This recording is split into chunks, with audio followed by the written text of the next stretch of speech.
मसीह संदेश सुनने वाले सभी मसीहों को यीशु नमस्कार। मसीह संदेश में आज हम इब्रानियों की पत्री 11 अध्याय 5 पद को देखेंगे कि परमेश्वर इस भोर आज हमसे क्या कहता है। इब्रानियों की पत्री 11 अध्याय 5 पद। विश्वास ही से हनोक उठा लिया गया कि मृत्यु को ना देखे और उसका पता नहीं मिला, क्योंकि परमेश्वर ने उसे उठा लिया था और उसको उठाए जाने से पहले उसकी यह गवाही दी गई थी कि उसने परमेश्वर को प्रसन्न किया है। मेरे प्रियो, आज का वचन बताती है कि हनोक ने परमेश्वर को प्रसन्न किया। उत्पत्ति की पुस्तक उसका 5 अध्याय 22 पद। मतुसेला के जन्म के पश्चात हनोक 300 वर्ष तक परमेश्वर के साथ साथ चलता रहा। मेरे प्रियो, हनोक 300 वर्ष तक परमेश्वर को प्रसन्न किया। 300 वर्ष का एक एक दिन हनोक ने परमेश्वर को प्रसन्न कर बिताया और परमेश्वर के साथ साथ चला।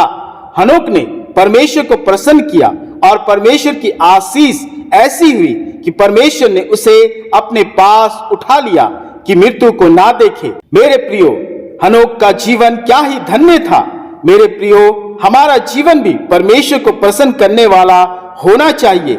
आइए, इस भोर बाइबल हमें सिखाती है कि कैसे हम अपने परमेश्वर को प्रसन्न कर सकते हैं। पहला, विश्वास करके। मेरे प्रियो, हमारे विश्वास से परमेश्वर प्रसन्न होता है। इब्रानियों की पत्री उसका 11 अध्याय 6 पद। और विश्वास बिना उससे प्रसन्न करना अनहोना है, क्योंकि परमेश्वर के पास आने वालों को विश्वास करना चाहिए कि वह है और अपने खोजने वालों को प्रतिफल देता है। इसलिए विश्वास ही के कारण हनोक उठा लिया गया।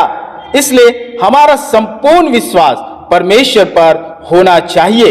दूसरा, संसार से मित्रता ना करके। बाइबल बताती है कि हम संसार के नहीं, इसलिए संसार में की वस्तुओं से प्रेम ना रखे। जो संसार से प्रेम रखता है तो वह उसमें परमेश्वर का प्रेम नहीं, क्योंकि संसार में शरीर की अभिलाषाएं, आंखों की अभिलाषाएं और जीविका का घमंड जो परमेश्वर की ओर से नहीं परंतु ये सब संसार ही की ओर से है। संसार की बुराइयां और पाप जो हमें परमेश्वर से प्रेम करने से रोकती है, परंतु संसार और उसकी अभिलाषाएं दोनों मिटते जाते हैं, पर जो परमेश्वर की इच्छा पर चलता है वह सर्वदा बना रहेगा। इसलिए संसार की बुराइयों और पापों को त्याग कर हम परमेश्वर को प्रसन्न कर सकते हैं। दूसरा तीमुथियों उसका 2 अध्याय 4 पद। जब कोई योद्धा लड़ाई पर जाता है तो इसलिए कि अपने भर्ती करने वालों को प्रसन्न करे, अपने आप को संसार के कामों में नहीं फंसाता। अतः मेरे प्रियो, संसार में मन ना लगाकर हम अपने सृष्टिकर्ता परमेश्वर को प्रसन्न करते हैं। तीसरा, शरीर को भावता हुआ बलिदान करके।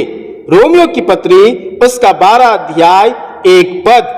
इसलिए हे भाइयों, मैं तुमसे परमेश्वर की दया स्मरण दिलाकर विनती करता हूं कि अपने शरीरों को जीवित और पवित्र और परमेश्वर को भावता हुआ बलिदान करके चढ़ाओ, यही तुम्हारी आत्मिक सेवा है।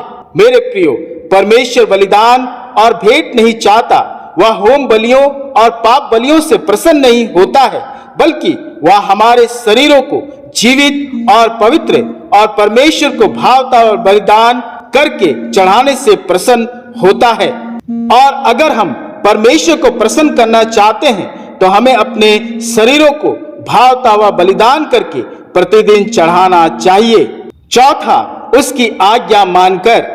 यूहन्ना रचित सुसमाचार उसका 14 अध्याय 15 पद। यदि तुम मुझसे प्रेम रखते हो तो मेरी आज्ञाओं को मानोगे। यीशु कहते हैं, यदि कोई मुझसे प्रेम रखेगा तो वह मेरे वचन को मानेगा और मेरे पिता उससे प्रेम रखेगा और हम उसके पास आएंगे और उसके साथ वास करेंगे।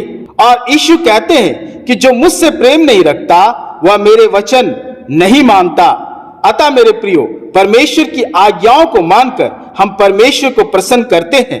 मेरे प्रियो, इन 4 बातों को पूरा कर हम भी हनोक के समान परमेश्वर को प्रसन्न कर सकते हैं और जीवन भर उसके साथ साथ चल सकते हैं। परमेश्वर इस भोर अपने इस वचन के द्वारा हम सबों को बहुतायत से आशीष दे। आमीन। आइए हम प्रार्थना करें। हे पिता, आज के वचन के लिए तेरा धन्यवाद करते हैं कि तेरा वचन हमारे पांव के लिए दीपक है, जो हमारे पापों को और जीवनों को ठोकर खाने से बचाता है। आज के दिन के लिए तेरा धन्यवाद करते हैं कि तेरी करुणा हमसे मिट नहीं गई और तूने हमें आज जीतों की जमीन में जिंदा रखा है। तेरी हर भरपूरी और आशीषों के लिए हम तेरा धन्यवाद करते हैं। हे पिता, इस घड़ी मैं अपने सारे मसीह परिवारों के लिए प्रार्थना करता हूँ। हे पिता, हनोक की तरह हमारे परिवार सदा तेरे साथ साथ चले और तेरी प्रसन्नता को बनाए रखे।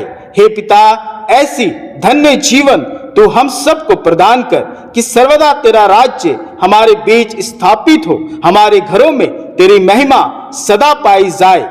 इस वचन के इन 4 बातों को जो यहोवा को हमारे द्वारा प्रसन्नता मिलती है, हमारे परिवार इसी पर चलने पाए। हे पिता, हमारे परिवार सदा तुझे प्रसन्नता प्रदान करे कि तेरी महिमा परिवारों में सदा खुशहाली लेकर आए।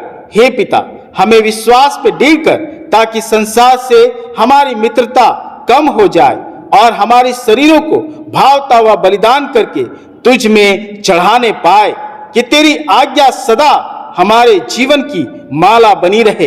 हे पिता, तू सदा हमारा रखवाला हो कि तेरी दया में हम पाए जाए।